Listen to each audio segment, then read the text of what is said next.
The laws of offerings. Maise HaKarbonos. Chapter 1. Let's get into the introduction. There are 23 mitzvahs, 10 positive and 13 negative mitzvahs. They are as follows. An offering up the burnt offering, follow the procedure in prescribed order. Not to eat the flesh of burnt offering, to observe the prescribed order, but the sin offering. Not to eat the flesh of the holiest sin offerings. Not to divide asunder a fowl brought as a sin offering, to observe the prescribed procedure of the trespass offering.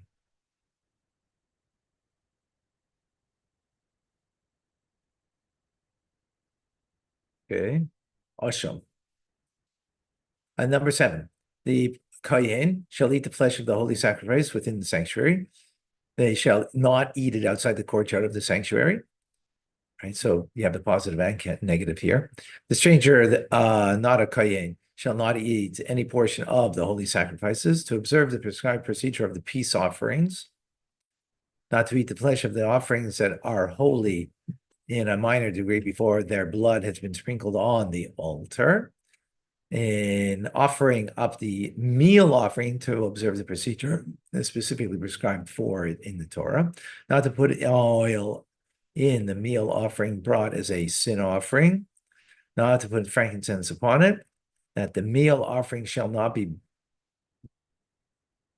the meal offering of a kohen shall not be eaten. The meal offering shall not be baked as leavened bread. In other words, it was kosher for Passover year round. That the kohen shall eat the rest of the meal offering after a handful has been offered on the altar. That one shall fulfill all the vows and bring his free will offerings on the first of the 3 festivals, making such vows or promises of such offerings, not to delay fulfilling one's vow of bringing one's free will offering.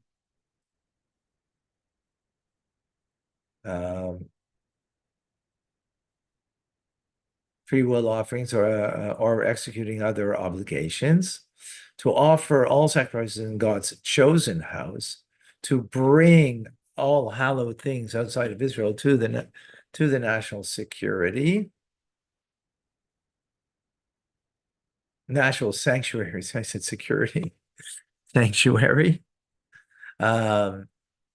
Not to slaughter sacrifices outside the courtyard, sanctuary. Not to offer the sacrifice outside the courtyard of the sanctuary. These mitzvahs explained in ensuing chapters. Okay.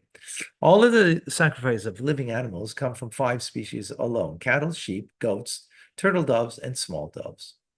2, all of the sacrifices, whether those brought by the community or by individuals, are 4 types: burnt offering,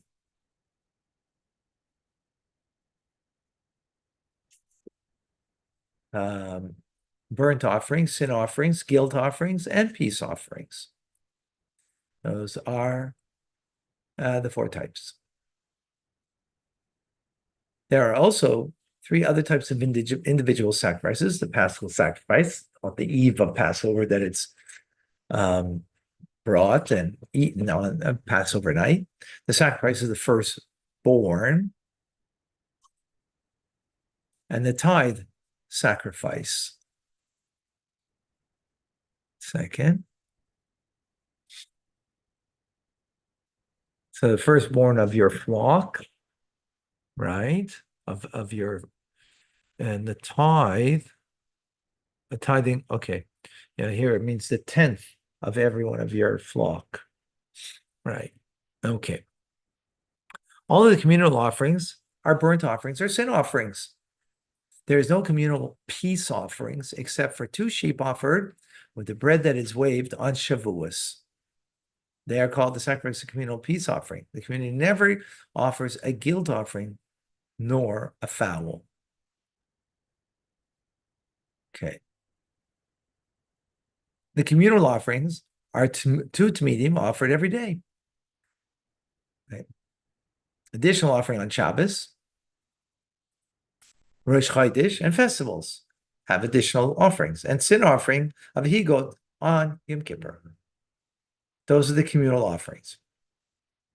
Similarly, in the high court, inadvertently gave an erroneous ruling with regard to the worship of false deities. Every tribe is required to bring a bull and a goat. The bull is brought as a burnt offering, the goat is a sin offering, right? This is because people did a sin based on what the high court made a ruling, and inadvertently they served idolatry. These goats are called the goats of false deities.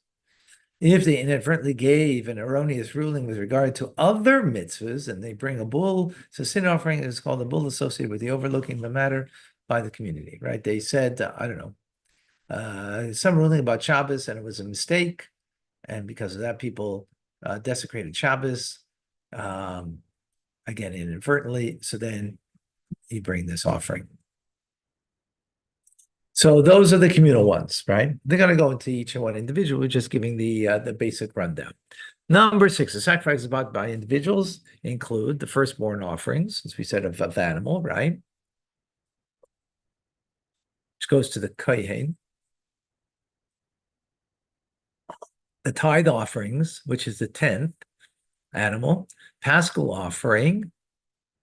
The chagiga offerings is a peace offering brought in association with the pilgrimage festivals, right? Chagiga means the holiday, when the 3 holidays that we go up to Jerusalem. So you would bring them, those are the holiday offerings. All right. By the way, we represent that on the Passover Seder with the egg, right? That's a chagiga offering. The pilgrimage offering, which is a burnt offering, right? That's separate because you're making a pilgrimage, right?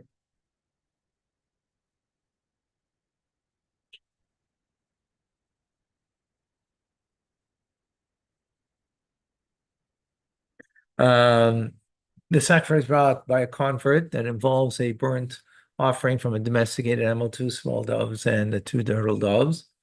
Both of them are burnt offerings, and 2 domesticated animals, and one is a burnt offering and one other is peace offering. One who vows or pledges a burnt offering or a peace offering, right? Now, you took upon yourself to bring an offering. That's what this is talking about. And then you have peace offerings that are accompanied by bread.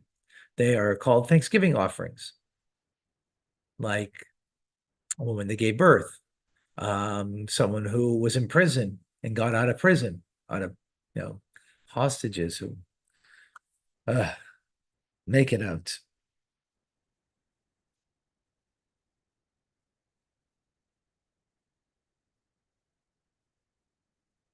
The sacrifice of a Nazarite, which is a burnt offering and a sin offering and a peace offering. The sacrifice of Metzeres, who has got a skin disease, which is a sin offering, a guilt offering, and a burnt offering.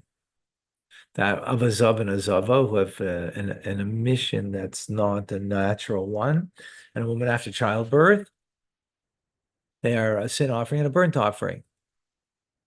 The sacrifice provided by a person who inadvertently violated a negative commandment punishable by kares, it brings a sin offering. A person who is unsure whether he transgressed or not, the transgressor brings a guilt offering.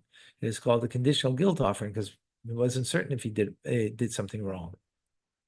There are certain sins for which one brings a guilt offering to atone for the transgressions. This is called a definite guilt offering.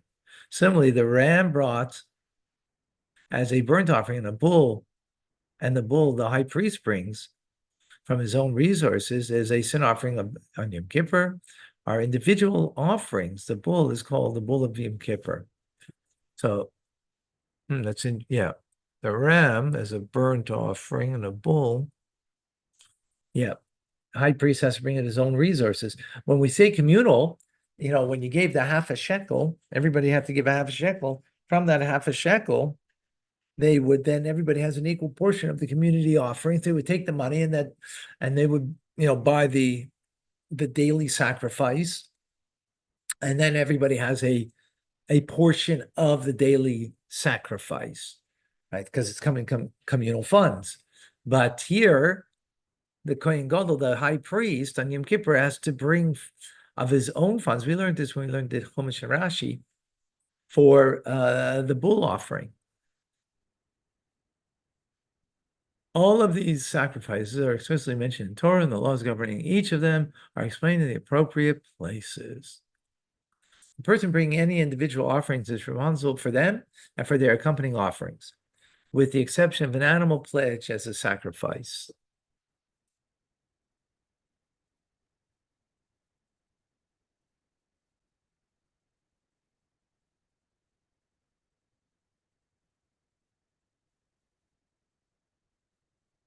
Right. And so if I said, this I'm bringing as an offering, and this got lost or stolen, then I don't have a responsibility to bring. But if I said I'm going to bring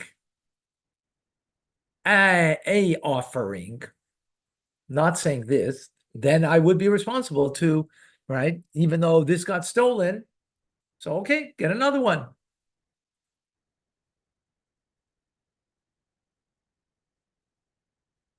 The community at large is not responsible for the sacrifices or their accompanying offerings, meaning if they got lost or stolen, right? If a sacrifice was offered, they are responsible for the additional offerings. When the individual sacrifice was required to be offered at a fixed time, it is like a communal offering, and the person is not responsible for it. Like the Paschal or festival offerings, right? Those are fixed times. So, in other words, it got lost or stolen, you don't have to go now, bring another one. Number 8, all the animals brought as burnt offerings must only be male. It may be brought from sheep, goats, or cattle, whether large or small. It may also be brought from turtle doves and small doves, whether male or female. A sin offering. By the way, there's a lot of Kabbalistic and deep meaning behind all of this, but Rambam, of course, not learning. We're learning just on the do's and don'ts and on the very simple practical level, right? Practical, which God willing, Mashiach comes today. A sin offering may be brought from those 5 species, from both male and females, from small ones and large ones. Sin, right? Before it was a burnt offering, now that's a sin offering. Guilt offering may be brought from male sheep. There are guilt offerings that come from large members of this species, and others that come from small members of these species. 11. Peace offerings may be brought from sheep, goats, or cattle, from males and females, whether large or small. A fowl may not be brought as a peace offering.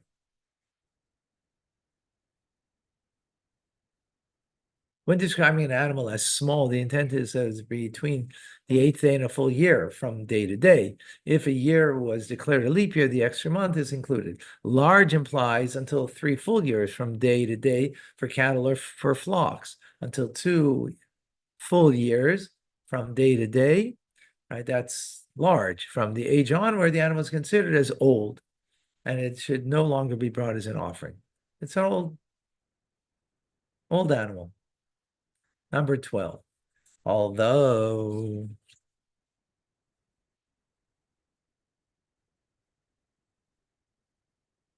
all the sacrifices are acceptable if they are brought from the 8th day onwards as an initial preference, we do not bring an animal as a sacrifice on the 30 days old or older, with the exception of firstborn offering, a Paschal offering, and the tithe offering. If one desires to offer these sacrifices from the 8th day onward, he may, but preferably from the 30th day. It's more viable.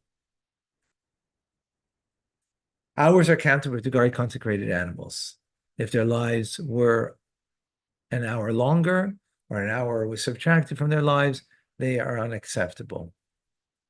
Others for the 8 days.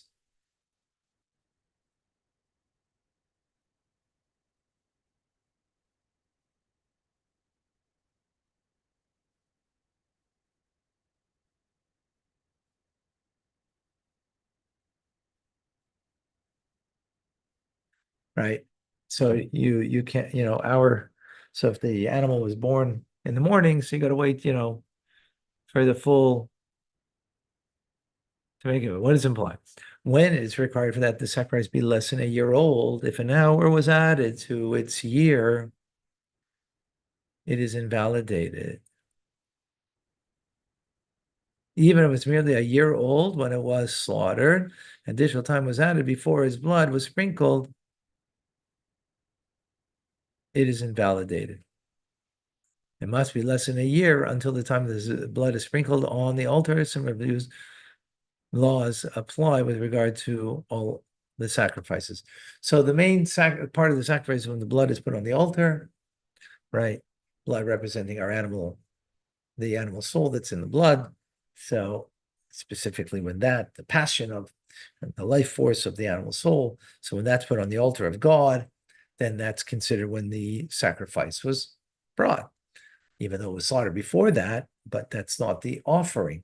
So if it was a year and now a year and more, and it was supposed to be under the year, right? That it was supposed to be brought because it's supposed to be a young animal, it's supposed to, instead of a matured one, then it becomes invalidated. Whenever Torah uses the expression a male sheep, a female sheep, the intent is an animal in the first year of life, right? A ram or rams imply the second year of life. When the animal called a ram, when 31 days of the second year of life pass, that's what we're talking about. On the 30th day, however, it is not acceptable neither as a sheep nor as a ram, and that stage is called a pilgus. Whenever the expression a calf is used, the intent is the animal's first year of life. Full-term bull implies an animal in its second year of life. The term goat kid implies that it was in the first year. A goat, it's in the second year. Throughout the second year, it is called goat.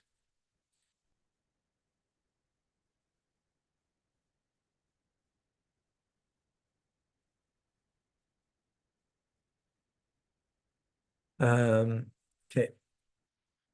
All the communal offerings are male. All of the communal sin offerings from goats or from cattle, none are brought from sheep. All the communal burnt offerings are from sheep or cattle. There are no burnt offerings brought from goats. All the sin offerings brought by individuals are female. They may be eaten by the kohen. They do not come, and they do not come from the cattle except three: the sin offering of the nasi. Right, that's a that will be cattle, which I mean, so 1 second. They may be eaten by the kohen, and they do not come from cattle except three: sin offering nasi, which is a goat, and is eaten. Oh, okay. The point is that it's eaten. Okay. Sin offering. The sin offering, the anointed priest, which is a bull, which is burned. It is called a bull that comes from the violation of any mitzvah. And the third thing is a bull brought by the Kohen Gadol, the high priest, on Yom Kippur. It is a sin offering that is burned. All of the communal sin offerings are eaten with the exception of the goat offered on Yom Kippur, whose partner is sent on a zelzil, right, in the mountainous region. The goats brought because of the violation of prohibition against idol worship, and the bull brought because of the violation of the law forgotten by a high court.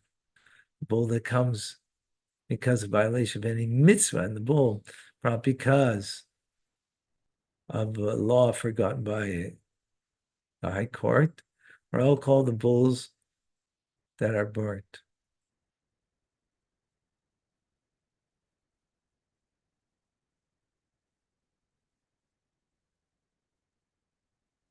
Um, violation against idol worship, and the bull that is brought in violation of the law forgotten by the high court.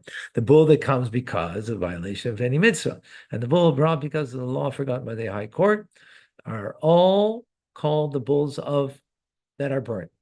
The goats brought because of the violation, prohibition against idol worship, they are all called goats that are burnt. Oh, a lot of details here. I've been hard to remember. Thus, we have 5 sin offerings that are burnt, 2 that are individual offerings, and 3 that are communal offerings that are burnt. Okay, 17. All of these offerings are called zavachim. They're called zavachim.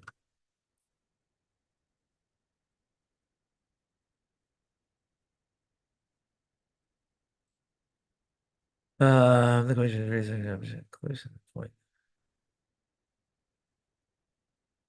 Okay. All of the burnt offerings, sin offerings, and guilt offerings, and the two sheep brought in the peace offerings on Shavuos are called sacrifices of the highest order. They're called Kodesh Kadashim, highest order. Peace offerings brought by an individual, firstborn offerings, and tithe offerings, and the Paschal offerings are called sacrifices of the lesser. They're called Kachim Kalim, lesser degree. The limbs and the organs that are burnt on the altar from the sin offerings that are eaten, from the guilt offering and from the peace offerings are called Emurim.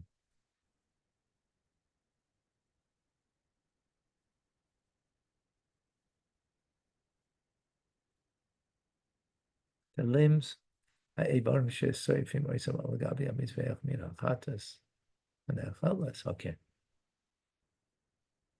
Yeah, so that which is burnt on the altar is called Emurim. These are the Emurim of the ox or the goat, the fat that is the inner organs. Included that is the fat of the maw, 2 kidneys, and the fat that is on them, together with the fat that is on the flanks, the lobe, and the liver. The small portion of the liver should also be taken with the lobe. If the sacrifice is from sheep, he should add to this the fat tail in its entirety, together with the vertebrae and the spine, until the place of the kidneys. As it says, you shall remove the opposite of the kidneys. All of the amurim are burnt on the outer altar. Last halacha for today. A sacrificial animal was pregnant, even though the fetus has been carried for a full term, and even if she was discovered to be alive after the mother was slaughtered, its fat should not be offered together with the fat of the mother. It said only the fat of the mother is offered, and the fetus is considered as one of its limbs. All right. We'll see you later, folks. Thank you, Rav.